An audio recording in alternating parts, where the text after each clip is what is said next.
My name is Christian Basel. Years ago, I had an idea. I got myself a TARDIS. Took it to new places, met a lot of new people, took some great pictures, and talked Doctor Who. From Krypton Radio and the creators of the Hanging With web show, this is the legend of the Traveling Tardis. Join me on my latest adventures and become part of the legend.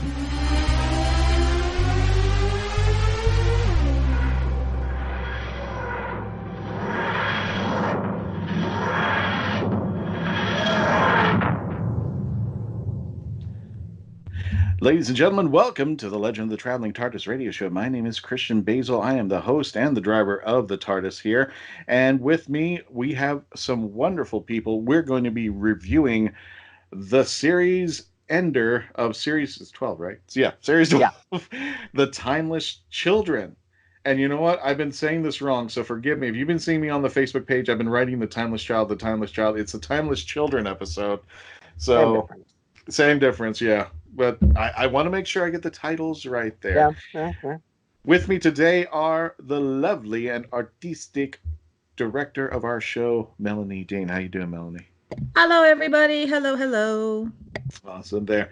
And we have from Husbands Talking, more or less. You got to check out their radio show. They're actually going to be recording right after ours. We have Kevo Risse. Got to check him out on Instagram. He is Kid Ride Comics, right? Did I get that right? Kid Ride Comics. Kid Ride Comics there. Please check out his show. Kevo, just tell them where they could find Kid Ride Comics. KidRideComics.com. It's that easy. We make it real easy for you to find us. And check it out over here. And including with our little review today is Dr. Freedom himself, Brian Burress. How you doing there, Dr. Freedom? Oh, hanging in there. How's everybody out there doing tonight? Awesome. And folks, if you are just joining us on the YouTube channel, we ask, as always, please let your friends know to join us, subscribe, and hit that notification bell at the bottom so you can get all the updates, including any of our live chat feeds that we have when we premiere our YouTube videos, so that you can talk to us when our episode premieres on the YouTube channel. But today we're going to be reviewing The Timeless Children, the last episode of Series 12. And the talk of the town of the social media. But first, before we begin that, we're going to be doing the Who Knew News with Brian Burress. Take it away.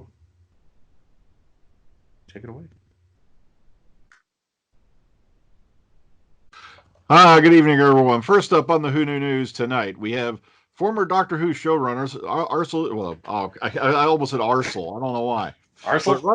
Russell T. Davies and Stephen Moffat. You remember those guys. Will each participate in a program at the Radio Times Television Festival at the BFI South Bank on Saturday, April 18th and Sunday, April 19th, respectively. So the two former showrunners will be there for doing this great festival. You know, maybe you want to check it out if you're in that area around London town or around there, or maybe we'll get some footage out of it later. But it's still interesting that, they're bringing these two back to do this festival. All right, next up. Now, this is one that's been driving people crazy. Over on The Mirror. Now, if this had been any other writer than the lady who presented, which is Nicola Methvin, apparently she's alleging that Bradley Walsh will be quitting Doctor Who after this year's Christmas special. Now, we all know that Towson Cole has already lined up work for next year. He's already gotten another series, which will be on over on AMC, if memory serves. Yep. So it's kind of interesting because, Bradley did suffer, a back injury this year. So it could be true that maybe he's doing this just to ease off a little bit, because he did have to take it easy for filming later on this year. But you never know. It says, according to this, though, after the special Revolution of the Daleks, according to this, him and Towson Cole will probably be leaving, and they're saying Yaz is staying. I don't know. What do you think? You think Yaz should hang around for another year, guys, or? I think if any of them are going to, probably her, but I'd also maybe like a fresh slate too. Mm-hmm. I don't know. I kind of feel the same way. We've come on 2 years with the fam. I think, maybe it's time to let them go back to Sheffield, bring in some fresh faces, kind of like they did with Bill after we had Clara for a couple of years, because companions, tend to grow and then we let them move on. And I'm hoping that's what they're going to do here if this is true. Okay, next up. Well, wait a minute. First of all, what could Yaz do that she hasn't done already in the past two series? I mean, where would it go? It's like Clara, and like at some point it was like, wait a minute, I think you're way overstaying your stay. There. I don't know what story you can go on. And then when they gave her a boyfriend, I'm like, oh, it just made things worse. I love the guy who played Danny Pink, whose name I can't remember, but I mean Sam Anderson, I think. Sam Anderson. Samuel. Yeah, Samuel Anderson, if I remember. Yes, I think you're right. I think for what it was worth, he did an excellent job playing Danny Pink, but I think the scripting and the relationship between him and Clara just didn't work. I think it should have just been the Doctor and Clara the whole time there. But that's just my take on it. Yeah, I'm not too sure on the Yaz thing either, because from what I read, I think Mandip Gill mentioned something about a possible movie project. So, we don't know. We're going to have to see where the chips land, see who's staying, who's going. But it would explain why they filmed this special so early compared to other ones. Because Taz and Cole immediately appeared at Chicago TARDIS last year. So I'm wondering if they went ahead and filmed the special, so this way they didn't have to sign them on to another contract to come back and film it. They just filmed it all at once that way. Now, I noticed you said the word Christmas special. Is that confirmed, or are we still toying with the idea it's festive special right now? Now, according to the latest from Chris Chibnall, it could be Christmas Day or it could be New Year's Day. They're not sure on that. That's not confirmed for Christmas as yet. I am hoping they do go back to Christmas, though. Do both. Do both. Two-parter. Do both. Why not? Just like they did with The End of Time. Do both. That'd be fun. All right, next up. Well, Doctor Who Escape Room is coming to Norwich, it turns out. Sci-fi fans are in for a treat as a Doctor Who-themed escape room is going to be opening in the city where players will need to defeat a Dalek to survive. Now, this escape room thing has really taken off. Have you ever noticed that all these different cities have these different themed, rooms you got to escape from by following different little clues and things like that? But I guess they're going to pitch you up against a Dalek who's controlling the circumstances in this case. I don't know, guys. You think you could dig into that? I could. I love escape rooms. Honestly, I really do. One of those. Yeah. So, yeah, I could see it. What about you, Christian? I love it. I direly love escape rooms, but at some point they're kind of being consistently the same as far as puzzles. Like you go into the one room and you have to put the letters together, like that Scrabble room. And I'm like, can we come up with something? But that would be really cool if only you are in the same room with the Dalek, and the Dalek's telling you what to do. If that's the way that they're handling this, but yeah, put a Doctor Who theme anything here in the States as far as escape rooms, I'll go. I don't care how terrible it is or how rackety the TARDIS is. You agree with me, Kevin? Yes, we will. I will go. I will figure it out, and I'll be in the room going, yeah, I know what you're talking about there. So yeah, I love escape rooms when they're done well, when they really test your mental. But some of them are just kind of either way too confusing and too hard, or just kind of, okay, what's this all about kind of deal. And I'm hoping it'll make its way to the States someday. And scarily, yeah, the last article I did have for today, Doctor Who will return with a festive special, Revolution of the Daleks. It says right here, Doctor Who will return for the upcoming festive season in a special episode entitled Revolution of the Daleks. The special, of course, follow up on the cliffhanger we saw at the end of the episode. Chris Chibnall had this to say, quote, "We can't leave the Doctor there on that cliffhanger." Well, we did, but rest assured the Doctor and her friends will be back for a one-off extended special around Christmas and New Year's. I don't know when they're going to put it on yet. Otherwise, we tell you. There will be Daleks, there will be exterminations, thrills, laughter, tears, the usual. See you all at the end of the year, end quote. So, is it just me, guys? Am I going nuts? But when you saw that prison at the end of this episode, they sent the Doctor to, and they faded back on, didn't it look a little bit like Shada? Am I just going nuts? What's it doing these days, though? Yeah. What is Shada doing and being used for these days? Shada! Oh, sorry. So yeah, that's all I got. That's all I had for the Who Knew News today. And you know what the funny part is? If that cliffhanger would have been really intriguing if she was hanging onto an umbrella in the middle of an ice cave. Yeah.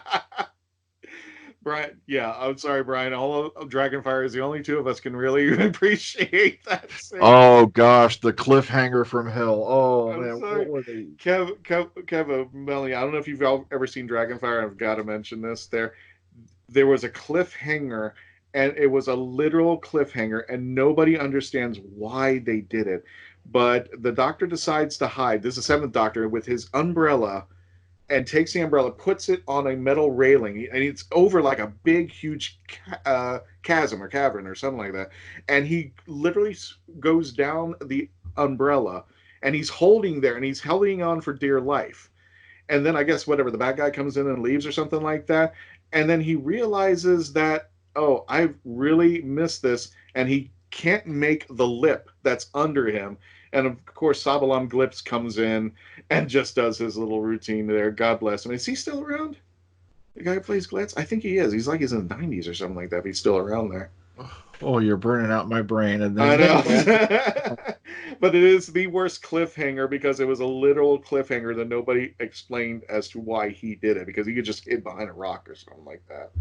They referenced that in The Name of the Doctor, right? That was one of the things Clara saw? Yeah. Yes. Because the Doctor was in a cliffhanger, so we're assuming that she actually went in there and pulled him back up again. I think that's what they were trying to do, was to kind of give it that little retcon going, okay, we'll do that there. Yeah. Right. Brian, what else is in the news today? That's all I had for today. But like I said, I'd have died laughing if Clara pulled him up on there and just quacked him on the head with the umbrella. What were you thinking? Where did that idea come from? Of all the things you could have done to get away, that is. And not only that, do you think the Doctor, in his stature, as being as small as he was, he would have looked at the lip and go, I can't make that. But I'm going to try. Oh, boy. That's another thing I've noticed. You notice how the TARDIS teams have gotten consistently taller over the years? It's both him and Sophie Aldred, so we're about the same height. And then suddenly you go to the guys who are 6 foot something tall later on in the series. It's like they look like basketball players compared to him. So that's all I had for the Hoodoo. For the team TARDIS. The TARDIS team. Playing hoops inside the TARDIS room.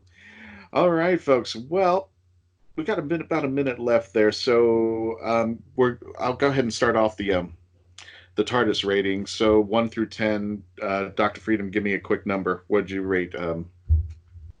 I gave it a 10. You gave it a 10? I gave it 10 TARDISes. Gotcha. Kevo, what did you rate on the Time Children? Like an 8. A good 8, but an 8. And Melanie, what did you rate Timeless Children? I'm going to go crazy here. I'm giving it a 5. Gotcha. Okay.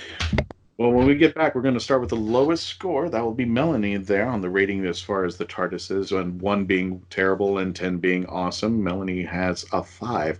When we return, we're going to continue to talk about the last episode of Series 12, The Timeless Children. I will never get it right. When we return, please continue to stay logged on, stay tuned in, and always become part of the legend. It's Germany, 1938. Charlotte is a 15-year-old girl living in the Jewish quarter. George lives in the city proper, and enamored by Charlotte's charm and grace when she wanders into his cobbler shop. George decides right then and there that he is going to marry her.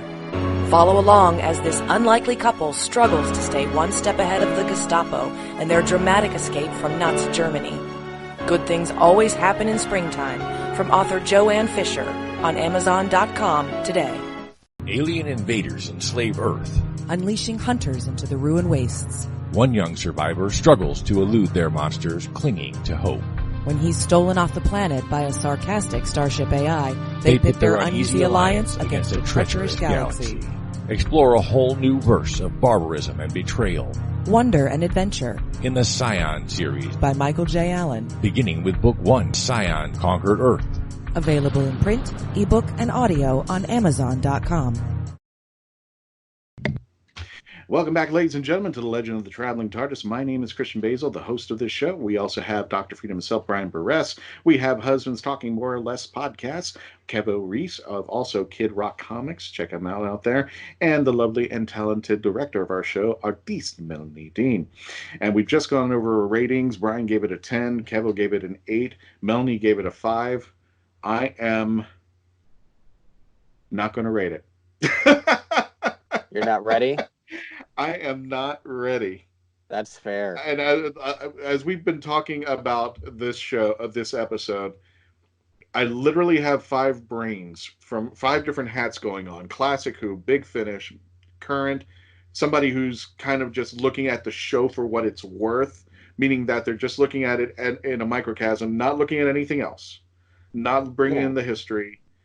And that person gives it a very high rating. But I mean, give us all 5 of your ratings. It's your show. Yeah, I can't. I would say if I'm looking at this, I'm just going to give it this. If I'm giving it a rating of all, I'm not going to give it a numeric rating. I'm going to say if I'm looking at it just as the episode itself, and if I'm looking at it as if there was nothing before Jodie Whittaker, if she was the first Doctor, and this was the series is going, it would be an extremely high rating. As far as the episode alone itself, I think it is a tremendously great episode. And I got to give a lot of that score to Sacha Dhawan. Dhawan? Did I get that right? Sacha Dhawan. I really think he owned up to the master like Michelle Gomez has owned up to Missy. But that was the only thing really carrying that score around from my lower half. The upper half was like, oh, it's a really good and it's a really exciting episode. But I digress. Melanie, let's start off with you. You gave it a 5, the halfway marker.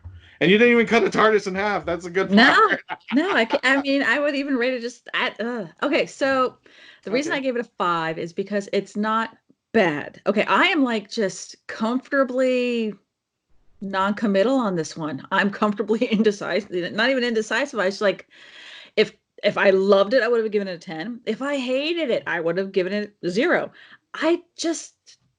Oh God, I hate to say that. This is like an episode for me. I was just meh. I'm dispassionate about this episode. So I'm not, when I go onto Facebook and I see other people, either rallying, how much they love it, I can see and understand why they love it. Some of the people that really, really hate it, they're kind of more in that negative integers, and I don't see why they would hate it that much. Because I just think that they just need help and needing to understand that it's a damn television show. Move on. Okay, we get it. Jodie's a woman. I know you're never gonna like that. Just turn off the TV and go away. But the people who didn't, like, for me, it's not that I hated it. It's just certain little nuances. Like, I know and understand that people love Sacha's master. They adore him. I see what he's going with. He's really campy. He's really going for it. It reminds me a little bit of like the Delgado master, except he was ultra theatrical with camp. I'm not a camp person. It's just not, his master's just not resonating with me. I'm still really missing Missy. If I finally got where the hell does this master fit in? I might have finally liked this episode, so that might help me where I would rate him. I loved him as so it's not saying that I think Sacha Dhawan's a horrible actor. That's absolutely not what I'm saying. It's just this character isn't hitting me, and I just felt like the master didn't blow up Gallifrey as more as chewed every piece of scenery until it was just destroyed. But again, just me. I'm not trying to hate on anything. But I got a lot more questions out of this episode than anything. But I'm again not like dispassionate about. I'm very dispassionate about it. Just in okay, well, we'll see what happens next time. Or okay, well, they kind of retconned it, but maybe not, because they could always write different. It's just a lot of question marks. It's a lot of who. Finding out that the Doctor is the chimeless child. Okay, that's interesting. I'm intrigued. This episode left me intrigued. It did leave me, I look forward to seeing it. I'm not going to turn off the TV and never watch the show again. I'm not that person, but I'm just not also grabbing my pom-poms and singing the praises of this episode. It's just, it didn't strike a chord with me. So that's why I'm giving it a 5. It's not bad. It's not great. It's not just an episode that for me. You don't think this is an episode that is like the catalyst. It's not the climax. It's kind of like the 4th or 6th episode, somewhere in the middle. I think for me, the other episodes before this and before the last one where we finally met Koshamas, they were so good, and I was really on board with those. I was like 9s and should have given it a 10 on one of them. So those were really strong episodes, and I'm thinking the writing's getting really, really good. It's just this one, it didn't. The roller coaster went, and I was still kind of just there going, oh, damn it, I missed it. It's just, I just not feeling it. What other negatives did you see in there, or something that you said, you know what, I wish they had focused more on this or expanded on this? Were there something stuff I would have rather personally I would have wanted less master. I'm very much in that feel of less is more and all that kind of stuff, but again, just me, that's it. I would have wanted more of that scene when she was that inside the Matrix kind of thing, when she started talking to Ruth's doctor. I would have wanted more of that, because it kind of reminded me of our first 13th episode when she was talking to the frog, where it was race. I was kind of hoping for more there, but it didn't happen. I tried, like with the season finales, where they're trying to loop up a bunch of, tie up a lot of loose ends, and they're also trying to make as many loose ends as they can because they want to have a good cliffhanger and get you in for the next season. I try not going in there with a lot of expectations, but like that was one I was just kind of more disappointed in. I was kind of wanting more of that. I'll be honest, I was hoping we would have seen Jack. I really did. So maybe he's the one that goes and saves her from the prison. Come on. That's what I kind of hope. All right. But yeah, I can take retconning, and I could take changing the lore, and I could take all that. I have no problem.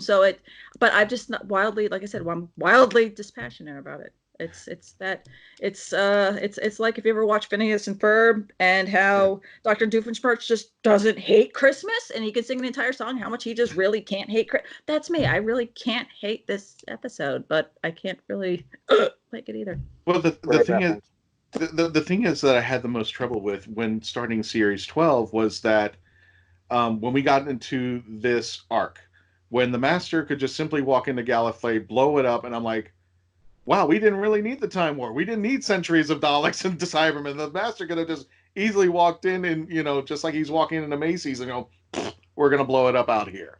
And I just to me, and like I said, it kind of cheapened the Time War for me. And I don't know about anybody else, but it kind of cheapened it just a little bit for me, because I know, Kevo, you're chomping at the bit there. But I mean, if it took centuries for the Daleks to wipe it out, and this guy could just walk in and he could have done it any given time, and he did it, and he just blew it up, and I was just like, this is the reason why? I mean, you could have done this any time. You were the John Sims Master, and you had a hard time taking down Rassilon. But I just what? I disagree with you on that one. Okay, go ahead. The reason being is we have to remember, this is Gallifrey when it was extremely vulnerable. This is after the Time War. The Daleks had literally kicked their butts sideways. Right. Gallifrey was undermanned. Gallifrey was literally hiding from the rest of the universe. So it was pretty easy for anybody who knew how to find Gallifrey to walk in and blow it up, especially a renegade Time Lord. So it's not like he could have done it at any other time. It's just at this time, Gallifrey was wide open. I don't even know. They were in the pocket universe. Then the Doctor says, "Oh, they must have gotten smart and gotten out of." I'm like, where the hell are we in this? I'm just like, what are we doing here? And I'm just like, but it's not the first time the Master has walked into Gallifrey and done his business. Trial of the Time Lord, Deadly Assassin. Yeah, he's walked in. He's walked into the Matrix. And that was one of the things I wanted to bring up. And it's just like, you just found this out now. You've been in the Matrix before, and you didn't look at your best enemy's history. You didn't go through their website history and find, oh, that happened here. Yeah, but that's like saying you don't find your keys when you look in the same place 3 times. He just didn't find it until this point in time. You're kind of arguing against the linear progression of the story. And, I understand it's a little bit plot contrivance that he didn't find it until now, but, he talks extensively about how it was buried in the system. So it's not like they didn't account for it at all. And if you don't like the story, then sure. But they did try and explain why it wasn't found until now. Yeah, but the thing was, in this particular case, in the Sixth Doctor episode, the whole reason why everything happened with Ravalox and all that was because the Time Lords were bearing secrets. So at some point, he had to go into the Matrix. They found the tapes that the Time Lords were hiding, and I'm just like, you were there. Now, yeah, we could kind of go around this thing going like, well, we weren't looking exactly in there, but we were, now I found this. And when we get later on into the episode, yeah, I want to get more into that there. But yeah, Kevin, let me bring you in on this one. You rated it an 8. Tell me about your 8 and tell us what was the good, the bad, and the Jadoon. Oh, sure. I mean, I agree a lot with Melanie not loving Sacha. As much as Missy, I miss Missy, and I feel like a lot of Sacha's story really invalidates any progression that there was for the Master. Yes. Through the character of Missy. Nisha asked on her show last night, do you think the Master can be redeemed? And I was like, no, I think that killing all of the Time Lords because you found out that you were part Doctor is, after Missy and not accounting for the change in the character, way too far. And like, that can be cool. Like, I know what you were saying about being upset that he was able to destroy all of Gallifrey, but I kind of picture the Master up until now kind of like the Joker, who's always capable of doing more and like actually killing Batman, but enjoys the game, enjoys toying with him. But this was a thing that made the Master snap. I think because he's a giant man baby, but it made him snap, and that's why he finally did it. I mean, he is, because he found Nothing out that the personal, Doctor actually. It's just he found out the Doctor was more special than him, like legitimately, than he ever thought that he was, and that was his reaction. And I think that it's very in character for the Master overall. I don't like that they pulled back so hard on Missy, but I've come to terms with it now, and I'm enjoying it. What was the other thing Melanie said? Oh, when you brought up the fugitive Doctor in The Matrix, I also really enjoyed that scene. I kind of wish we had flashed on other incarnations of the Doctor again, like just 5-second ones, because I think the thing that has me the most excited about this revelation is that there can be so many of them, not only going backwards because there's that whole mystery, but going forwards too. Part of the problem that Doctor Who has had is there was always going to be the regeneration problem. They were always going to have to come up with a new way to get more regenerations to keep going. Now the Doctor is sort of immortal. We can have an episode where it's just a Doctor for one episode and then regenerate again. There was always, the risk of doing that before, of, well, now we have to come up with an explanation as to why he isn't going to stop regenerating. To me, the Doctor is mostly just that lone paladin with a horse figure, with the TARDIS being his horse. And as long as those things aren't really harmed, this just adds a layer to the Doctor and a different layer to the Time Lords. And frankly, just further pushes the Time Lords into, okay, now they can just be villains and we don't need to worry about it being like, but the Doctor is one of them. Kind of, but not as much. One of the most disappointing things that I think they could have taken advantage of, I don't know if they could have done it there, is when she's in the Matrix, we see Joe's Doctor, and for a split second we see all the other the other Doctors, and I said, you know what, that would have been great, because she's talking to herself. Wouldn't it have been great to actually hear the voices of Tom Baker, Colin Baker, Peter Davison talking to her? Yeah, like Rise of Skywalker. Because she's in the Matrix, all the recorded stuff, she's in there. Why don't they just talk to her as if, and they're working it out together? We'll do that next year. Yeah, I'm hoping they'll do that next year. Yeah, Ryan, I was going to say, I agree with Kevo and both of you, actually, with I think that mind blown section where they just did a really quick rapid fire montage. It would have been kind of cooler if they slowed that down a little bit more. Yes. Or even had that 50th anniversary kind of thing where they all walked up and there was the backs of all the Doctors just in the room, to really kind of have that mind blown thing. If you're going to have a homage, play an homage. Brian, you rated this a 10, but we're going to get back to you after this commercial break. When we return, we're going to be talking more about the timeless children. Yeah. I slowed down there. When we return, please continue to stay logged on, stay tuned in, and always become part of the legend. Now on Amazon.com. iCoin from author Jeremy Mosby.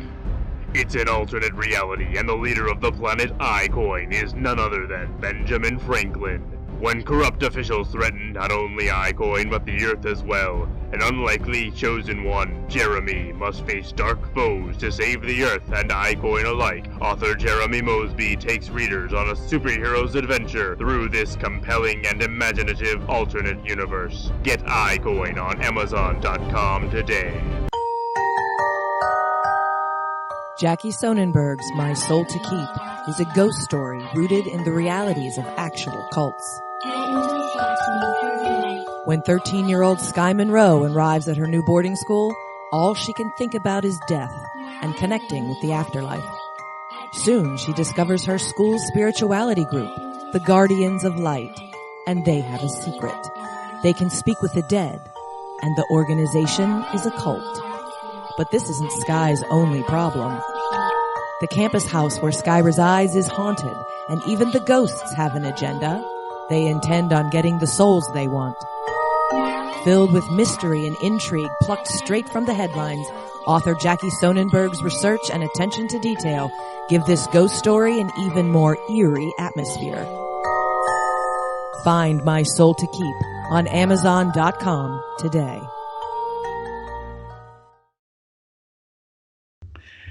And ladies and gentlemen, welcome back to the Legend of the Traveling Tardis. My name is Christian Basel. I am the showrunner and the host of this wonderful radio show here. We're talking more about The Timeless Children, the last episode of Series 12 for Jodie Whittaker. With me again are Melanie Dean, Kevo Risse, and Brian Burress. Speaking of which, Brian, Dr. Freedom, you rated this a 10, perfect score. Come on. There was nothing bad about this. No triple half gainers. No nothing. There was Everything was perfect. To be honest, yes, it tied up the entire storyline completely, Okay. including the Brendan thing, which turned out to be a screen memory, which I thought was brilliantly done. You know, apparently they tried to hide wallpaper.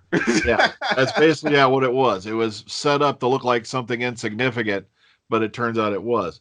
Plus the fact a lot of people are going crazy about this, but I'm like, the thing is, they left the solution so honestly vague that this could turn out to be a trick. Even the master could have been fooled by this. I've even had one person go, what if the Ruth Doctor's the Valyard and this was her way of covering her tracks? I've even had that go on, and I'm sitting there thinking, this is baking my noodle. This is something Doctor Who is supposed to do.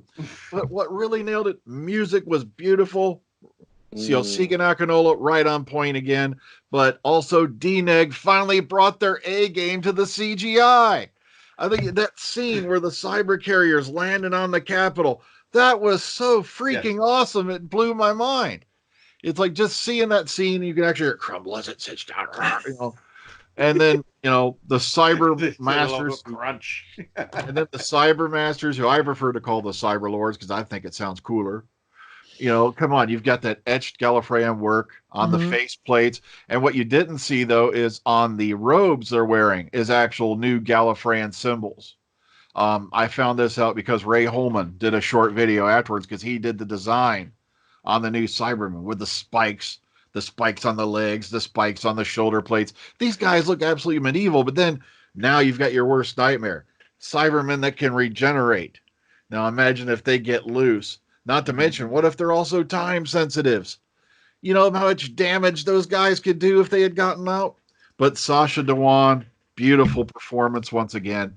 Now, I know a lot of folks out there are kind of, blowing their brains out crazy over, how does he fit into this thing? And it's very simple. The Master is kind of like Jason Voorhees, Michael Myers, and like almost Freddy Krueger. Because we have seen him burnt alive, and yet, boom, he's back a couple episodes later. He looks perfectly fine. We've seen him get sucked into the Eye of Harmony how many times now? It's like it's a bad penny of Time Lords. So exactly. So at least in my mind, it doesn't really belittle Missy. And my point is, look, Missy was so clever that she had to have known, how she's going to die. She would have probably had that memory left over. And unlike some of our certain presidents, she had an exit strategy. She knew how to get around that. So, but the thing was, then she goes off. Somehow she finds this out, or after she regenerated, she found this out. And it was so mind-blowing that it finally tipped the Master back to the dark side, so to speak. Talking about another galaxy far, far away. But so it all tied up really nice. It all made sense. Everybody was on point. They actually had all the companions contributing in a constructive way. And that's what I loved about it. It felt like I was watching a movie because the cinematography was so fantastic. The settings, especially the way they redid the Matrix Chamber, because for us guys, who are old enough to remember the Matrix Chamber way back in the day, like Invasion of the Time Lords, it was all kind of like Battleship Gray. They had to do the best they had with what they had. But now it's like, oh, it's beautifully lit. It's got all these ornate symbols. So the set's construction was great. Like I said, Ray Holman on point with all the costumes, cyber armor, and all that. It just came together to make an incredible episode that not only made you think, but it also fixed a retcon that happened back in 1976. Now, a lot of people are unaware that in the brain of Morbius, you see a mind-bending contest going on between the Fourth Doctor and Morbius. Now, a lot of people assume those faces you saw after Hartnell showed up in that little window were previous incarnations of Morbius. But if you go back and read, I can't remember if it was Key to Time or something like that, it turns out those were supposed to be previous incarnations of the Doctor because the 12th regeneration limit didn't come in until Deadly Assassin. So it was always meant to leave it so mysterious as to actually how old the Doctor was.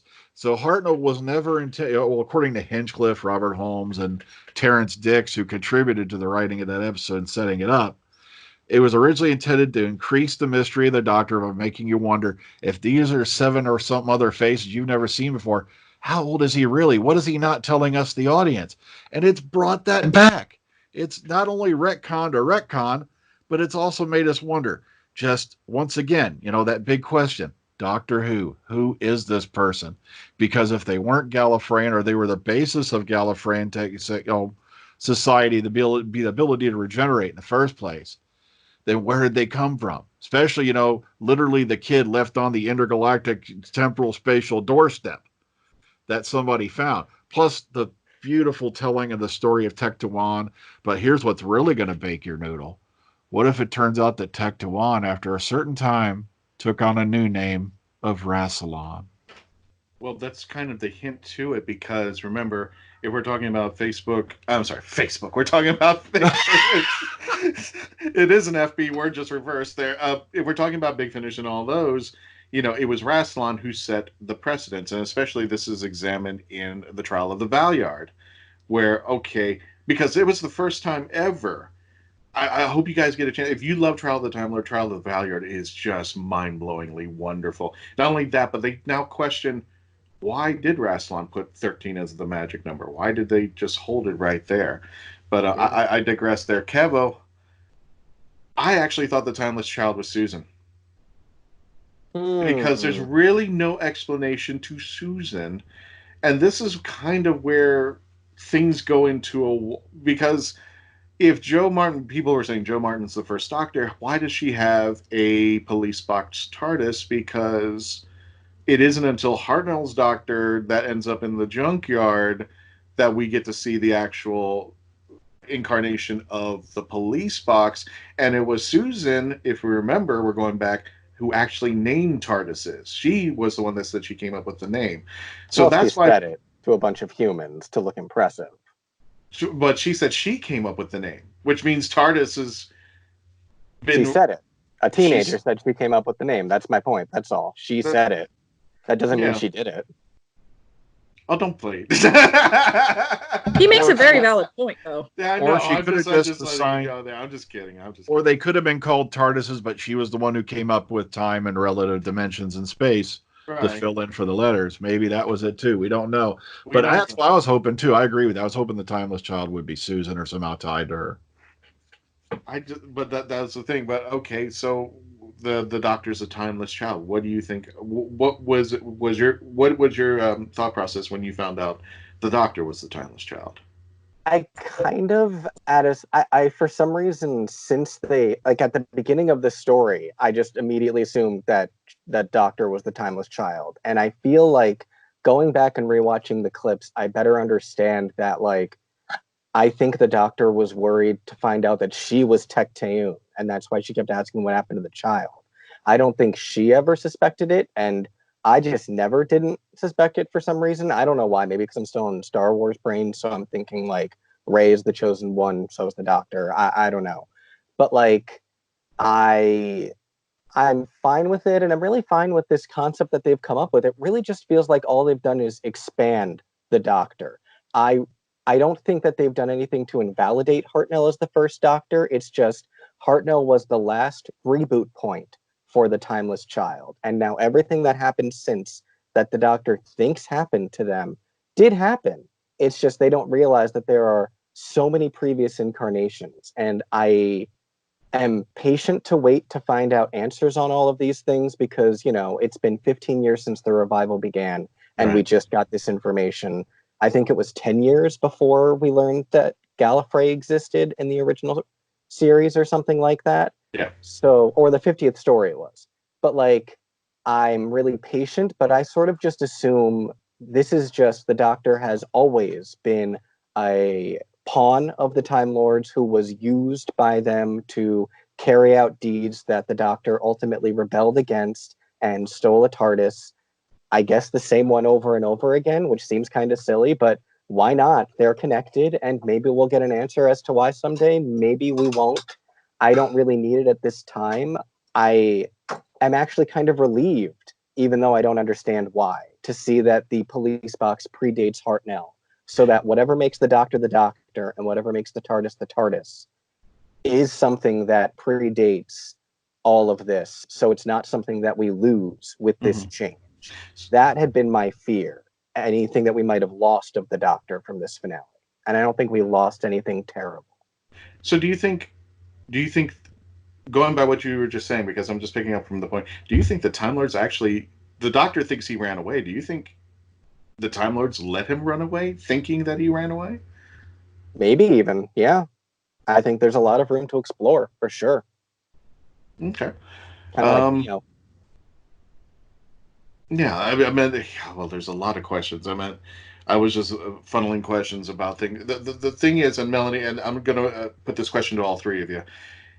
The thing that I just have a big challenge with Chibnall is like, Chibnall, again, there's more than 3 Time Lords on Gallifrey, and there's a lot of material that could have been used again. I meant the monk would have been. I still to this day think the monk would have been a better suit, but I meant like Sacha really worked.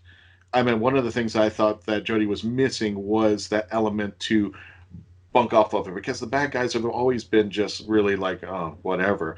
But to have the Master come in and Sacha and Jodie work off and bounce off each other, I thought that those two were wonderful, and that's what she needed. That's something that I was lost in the last season, and without Sacha, I don't think. But where are the other Time Lords? Where's Rassel? We could have Where's had Omega? Sacha as someone else, though. We could have had Sacha as the monk. So yeah, I agree with you. It didn't need to be the Master. Also, the other point is that, sure, all the Time Lords on Gallifrey are wiped out, but what if some of them did escape? What if, you know, the monk's still out there? You know, we know the Master. They are. That's the thing, and that's why I'm like, one of the device of blowing up Gallifrey didn't really do too much to me, because during the Time War, we knew that some of the renegades left. I doubt the Ronnie fought in the Time War. I doubt the monk fought in the Time War. I'm sure they ran off. So it's kind of like when the Earth blew up at the end of the world. It was like, but the humans have already gone. So even though we've lost the planet, the Time Lords are still out there somewhere out there. But that's just my take on it there. Brian, your thoughts on the Timeless Child? And we got a minute left, so. Oh, to make it quick, like I said, sure, there's a lot of folks out there who are a bit steamed about it, but at the same time, it also left a lot of new ground to explore. It brought back the mystery of the Doctor. You know, remember, we've learned only a few things over the last 57 years that we can say we definitively know about this character, but now after this, we're like, do we even really know who this person is? And that right there is the definitive thing that came out of this.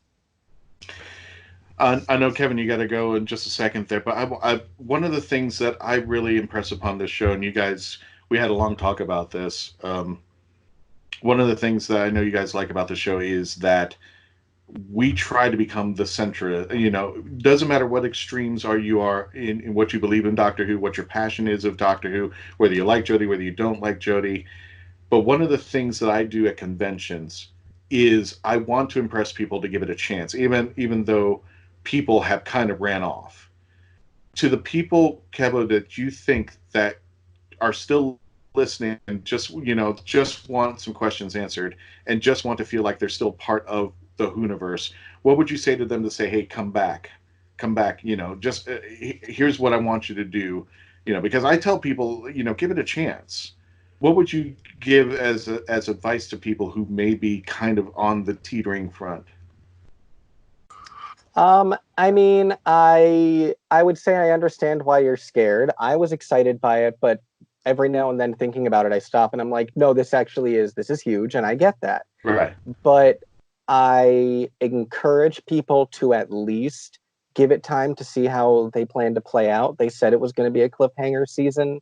We know there's at least one more left. We don't know how much of this was the Master lying and this is a fake out. It might be none of it. It might be half of it. It might be all of it. But I feel like because, as I said, the Doctor Who is mostly about the Doctor in the TARDIS helping people. That hasn't been lost.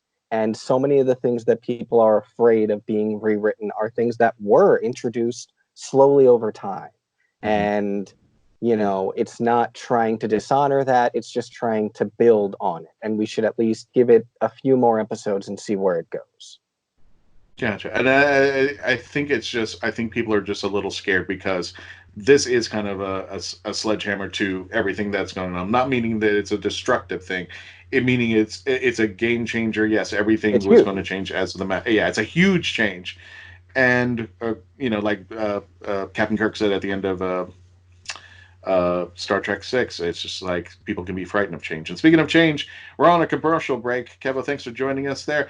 And when we return, we're going to be getting their Melanie and Brian's take on the Timeless Children. When we return, please stay logged on, tune in, and always become part of the legend.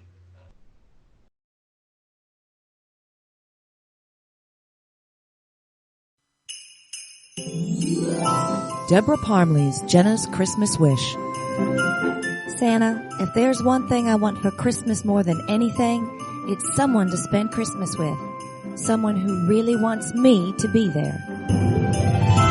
Head to the mountains of East Tennessee with romance author Jenna Hart for a Christmas writer's workshop. Since her mother passed after a long illness, Jenna has had one wish.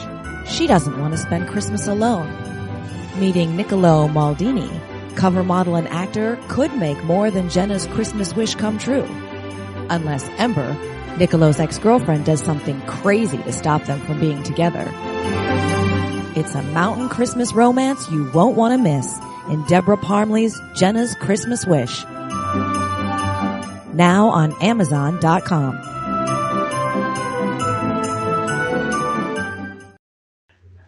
And welcome back, ladies and gentlemen, to the final segment of the Legend of the Traveling Tardis radio show, discussing the last episode of Series 12, The Timeless Children. Before we go on, I want to mention that, hey, one of our upcoming conventions, UFO Con, located at the Hyatt Regency at the Orlando International Airport. We're going to be there. The Legend of the Traveling Tardis is going to be out there. Tickets are on sale right now at the UFOcon.com. That is the UFOCON.com.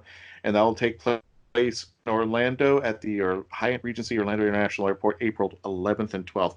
So please check it out. And of course, the Traveling Tardis will be there. And definitely Melissa Kennedy, who hosts the UFO, the UFO Women, and of Ghost Hunters fame, Grant Wilson.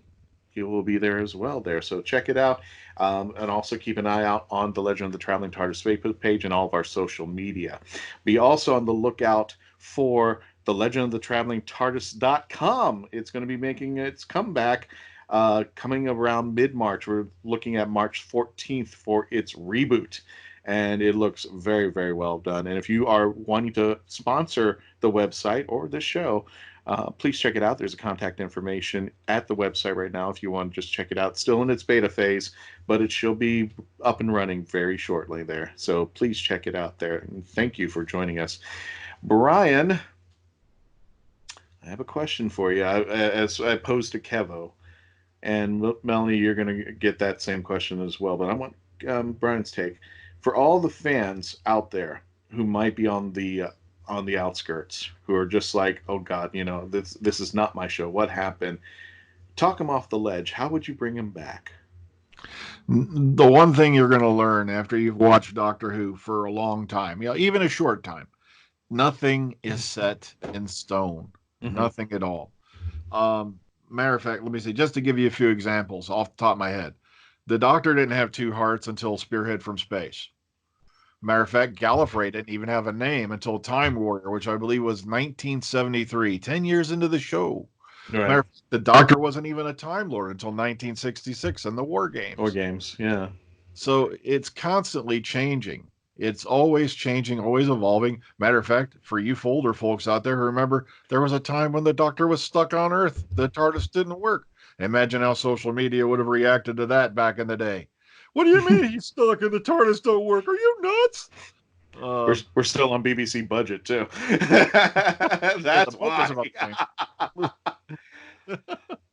Oh, heck, just to name a few off the top of my head. It's always changing. It's always evolving. Plus the fact, if you go back, and I just rewatched the episode and look at how many things that they left deliberately vague. This could easily be redone, retconned by another showrunner, or even, they may even go into it next series, and it turns out the Doctor isn't the timeless child, and it was all a ruse. It's always changing, always evolving, and it always goes in directions you never expect it to. Which is, I think, a lot of the criticism people are going on. It's been retconned, but if you watch it very carefully, and I caught it as well, the Doctor even says all the lies. So this could be a lie. This could be just that she's still, William Hartnell may be the first Doctor, and she's still the same Doctor that we know and love. There was just this storyline that was just brought in. But I guess that is one of the things that I was kind of worried about when they were going into this, because I agree with Andrew Cartmel on this note that the show is called Doctor Who. Why is it called Doctor Who? And Andrew even said when he was talking about the Cartmel master plan, you can actually find this on Wikipedia, that he kind of backed off on it. Because once you tell too much of the Doctor, once you give everything about the Doctor, the show's over. There's nothing else to it. The mystery is over. And he, our favorite alien, has to remain an enigma to us and to the universe. And I remember way back when, Melanie, Brian, you remember when Moffat got the 3rd degree from the social media because we were going to reveal the name of the Doctor and the name of the Doctor, and everybody lost their stuff. But Moffat wrote a brilliant story where, yes, the Doctor has a name. No, you're not going to find out. And I was hoping for the same thing. I think that's what Chibnall was trying to do with this show, was that there is no limit, and there is. Mm-hmm. But I'm not going to tell you. I'm not going to reveal my hand to you. All you're going to see are the 2/7 offsuit on the table. Mm-hmm. But do I really have a full house? No. Or do I have a losing hand? Am I bluffing? One another point, as kind of like looking back at the show, and I mean, honestly, as Brian was going on, I'm like, oh, my rating's kind of going up because I'm seeing more things I really do dig, because I'm kind of seeing more of the vagueness and more intrigue. I like intrigue.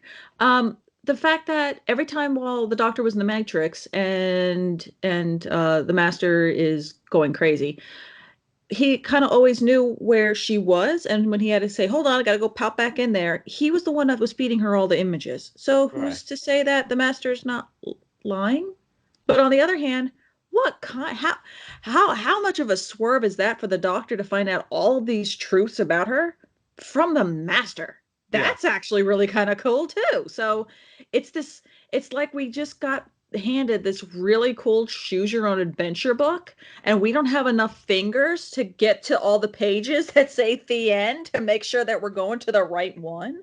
So I have to admit, it's actually quite intriguing. So the more I and again, I'm not going to be angry at anything, so I'm just going to sit here and This is really kind of cool. My rating's going up, by the way. I do have a question though for both of you that I wanted to ask earlier while Kevo was here, but oh well. So, explain to me the regeneration for the bodies. So that the master was able to get. So if I remember correctly, and this could be another thing that we're just going crazy. We're just going to change everything. That's cool too. So if the body's already dead, doesn't that mean that they usually stopped? You could kill somebody before they regenerate. So how does the body still have the regeneration power in there, or did maybe the master lie and say that, oh yeah, they were bodies, but they really weren't. They were still alive. That's why they could still regenerate. The Cybermen, the Cyber Lords, that is. Because actually, that part I just couldn't get is how do you have a dead body be able to regenerate if they're not already? Maybe he lied and they are not. Right. Dead. Can I take a stab at this one first? Yeah. Because the problem is the master on 2 occasions has ruined the regeneration. One time when he took over the anti-alien character, he just walked up and grabbed him and took over his body. And the next time we saw that snake in the 1996 movie, there seems to be no definitive line about how regeneration works. Now, in the 2 Doctors, we get introduced, there you go again, for the build-up, the symbiotic nuclei that splits and splits and splits, and that's supposed to be the explanation of the Doctor's or the Time Lord's regeneration. But why Rassilon put the kibosh on 13 is because after the 13th life, according to lore, the Time Lord goes insane. Okay. So if you do it too much, the nuclei splits way too much, and the host goes completely nuts. And this is actually addressed in, of course, of all things, the Trial of the Valeyard, where there actually is a 13th Doctor mentioned in there, or could be, like you said, in the Master. If anybody, please, I got to get you a copy of that. Mm-hmm. But this is actually identify that. Now, that's the explanation of the regeneration. Now, yes, if I took the Doctor, threw her into a volcano, most likely she's not going to regenerate. Because all of that is wiped out. But Brian, if you want to elaborate on that, go for it. Oh, about that. Well, like you said, he kept the bodies cool. So what I'm assuming was he might have just simply gene spliced the ability to regenerate into the organic matter of the Cybermen from the bodies of the Time Lords, which he was keeping on ice.